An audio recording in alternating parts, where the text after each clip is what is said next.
Siamo a Rovaniemi, nella terra del ghiaccio e della neve, nella terra delle escursioni in motoslitte con gli aschi,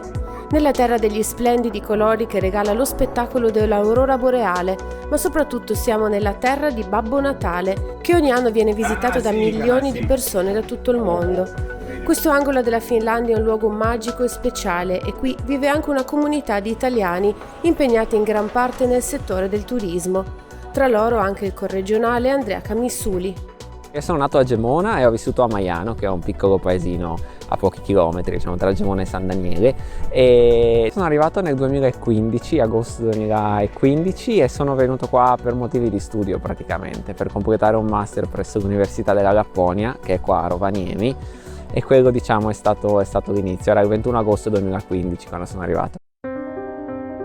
All'inizio ha richiesto un po' di adattamento perché chiaramente la cultura finlandese è un po' diversa, però ho avuto anche la fortuna di iniziare a lavorare nell'agenzia dove lavoro adesso, ed è una comunità molto internazionale. Siamo il 60-70%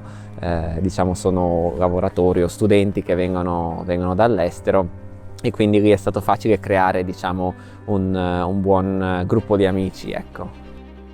L'agenzia lavora nel settore del turismo, siamo una DMC, Destination Management Company, e praticamente abbiamo degli hotel e delle escursioni che offriamo ai turisti che vengono a Rovaniemi. E io all'interno dell'agenzia ho iniziato 9 anni fa come nel front office, quindi servizio clienti e vendita diretta. Adesso invece sono responsabile commerciale, quindi mi occupo praticamente di tutta la contrattazione riguardo ai nostri servizi con tour operator, agenzie di viaggio e, diciamo, enti del turismo in generale, insomma. Ci sono 2 escursioni, o forse 3, diciamo, che sono un must qua. Sicuramente la motoslitta, però forse la più richiesta sono gli aschi, quindi sulla slitta trainata dagli aschi, e poi chiaramente i servizi, le escursioni con le aurore boreali, quindi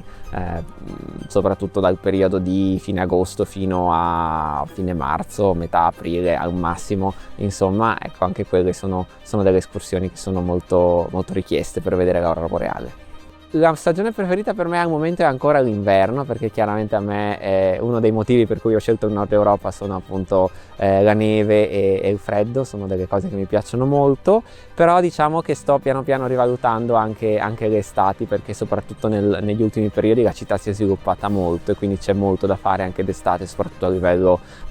di outdoor, quindi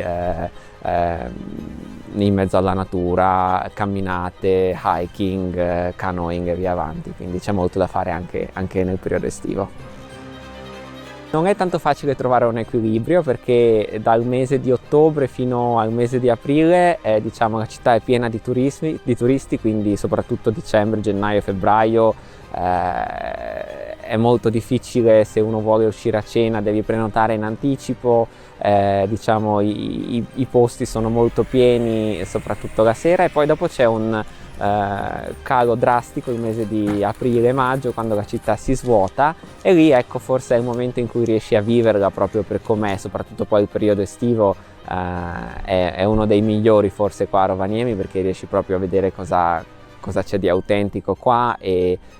soprattutto le estati sono molto belle, con ore di luce praticamente tutto il giorno.